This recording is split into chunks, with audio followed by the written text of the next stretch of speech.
Hi, Namaste. Welcome to AVK English classes. I am Alam Wali Kutagulla. This channel is very useful for all competitive exams. If you like my videos, please subscribe my channel, press bell icon to get notifications. Today we are going to discuss about verb. In this video, we are going to learn transitive verb, intransitive verb, auxiliary verbs and modal verbs. Now, we should know about verbs. What is a verb? A verb denotes an action or state and tells us something about a person, thing or place.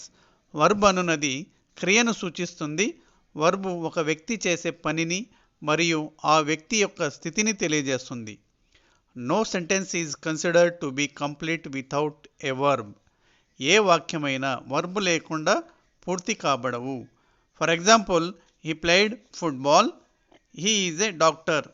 ఈ వాక్యాలను గమనిస్తే ఇక్కడ verb ప్రధానంగా ఉంది కాబట్టి verb లేకుండా ఎటువంటి వాక్యాలు పూర్తి కావు అని తెలుసుకోవాలి. కాబట్టి ఒక వాక్యము పూర్తి అర్థాన్ని ఇవ్వాలంటే అందులో వర్బ్ ప్రధానమైనదిగా చెప్పవచ్చు. ఈ ఉదాహరణ గమనించండి. He is playing football. ఈ సెంటెన్స్లో ప్లేయింగ్ అనున్నది వ్యక్తి చేస్తున్నటువంటి పనిని తెలియజేస్తున్నది. ఇంకొక example, he is a doctor. ఈ వాక్యము ఒక వ్యక్తిని గురించిన సమాచారం తెలియజేస్తున్నది. Next, types of verbs. Mainly verbs are divided into main verbs, helping verbs. We will know about main verb. Main verb is complete verb in a sentence. It gives us complete meaning. For example, he paints pictures. ఈ వాక్యంలో paints అనేది main వర్బ్గా ఉంది. So main verb లేకుండా వాక్యము అర్థవంతము అవ్వలేదు. Note గమనించండి, ఇక్కడ main verb is also called principal verb or lexical verb. Next, helping verbs. The verb which help the principal verb to form tenses is called helping verb. Main వర్బ్స్కి సహాయపడే క్రియలని helping verbs అని అంటారు. Helping verbs ద్వారా క్రియ ఏ కాలంలో జరుగుతున్నది అని తెలియజేస్తుంది. హెల్పింగ్ వర్బ్స్ని ఆక్సిలరీ వర్బ్స్ లేదా అనామలస్ వర్బ్స్ అని కూడా అంటారు. Main verbs again divided into two types, transitive verb, intransitive verb. Transitive verb, a sentence with a transitive that has a subject, verb and object. Transitive వర్బ్ని సకర్మక క్రియలు అంటారు. Transitive verb కల వాక్యము ఖచ్చితంగా సబ్జెక్టు, వర్బు మరియు ఆబ్జెక్ట్ని కలిగి ఉంటుంది. For example, Kavitha is writing A letter, Radha is eating A sandwich. In the above sentences have subject, verb and object. And the sentence Kavita is subject, writing is verb, letter object గా ఉంది కనుక వీటిని transitive verbs అని అంటారు. Next, intransitive verb. A sentence with an intransitive verb has a subject and verb. Intransitive verb కల వాక్యము subject మరియు వర్బ్ను మాత్రమే కలిగి ఉంటాయి. For example, Raju is eating, Ravi is playing. In the above sentences Raju and Ravi acts as subjects. Eating, playing is verbs. There is no object in the above sentence. పై వాక్యంలో Raju, Ravi subjects గాను, ఈటింగ్, ప్లేయింగ్ వర్బ్స్గా ఉన్నాయి. అయితే ఆబ్జెక్ట్ లేదు కనుక ఇటువంటి వర్బ్స్ని ఇంట్రాన్సిటివ్ వర్బ్ అని అంటారు. How to find transitive and intransitive verbs. Transitive వర్బ్స్ని, ఇంట్రాన్సిటివ్ వర్బ్ని వాక్యంలో ఎలా గుర్తించాలి? The subject and verb followed by what, whom. Example, Ravi is playing what. If there is no answer then the verb is intransitive. ఇచ్చినటువంటి వాక్యంలో transitive వర్బ్ని కలిగి ఉందా లేక ఇంట్రాన్సిటివ్ వర్బ్ని కలిగి ఉందా అని తెలుసుకోవడానికి వర్బ్కి వాట్, హూమ్ అని ప్రశ్నించుకున్నచో సమాధానం రాని ఎడల అటువంటి వర్బ్ని ఇంట్రాన్సిటివ్ వర్బ్గా చెప్పవచ్చు. Next, Raju is eating sandwich.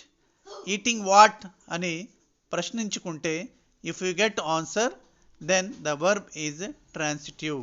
Raju is eating sandwich. ఈ సెంటెన్స్లో ఈటింగ్ వాట్ అని ప్రశ్నించుకున్నాము, అయితే ఆన్సర్ ఏంటి?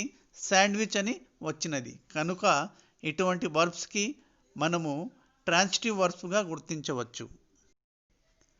Next, auxiliary verbs or helping verbs. Auxiliary verbs are divided into two. Number one is primary auxiliary verbs, second one is modal verbs. Primary auxiliary verbs are am, is, are, was, were, have, has, had, do, does, did. Primary auxiliaries are 11 in number. Forms of helping verbs: be forms, am, is, are, was, were. Have forms: have, has, had. Do forms: do, does, did. Be forms are used in present tense: am, is, are. In the past tense: was, were. We use have forms in present tense: have, has. In the past tense, we use had. Do forms are used in present tense: do, does, and in the past tense, we have to use did. Next, usages of helping verbs. Helping verbs are used to form negative sentences. Helping verbs ద్వారా negative సెంటెన్సెస్ని form చేయడానికి ఉపయోగపడతాయి helping verbs. For example, he was hungry. To change into negative sentence we should add not. He was not hungry. ఇంకో example చూద్దాం. లలిత likes music.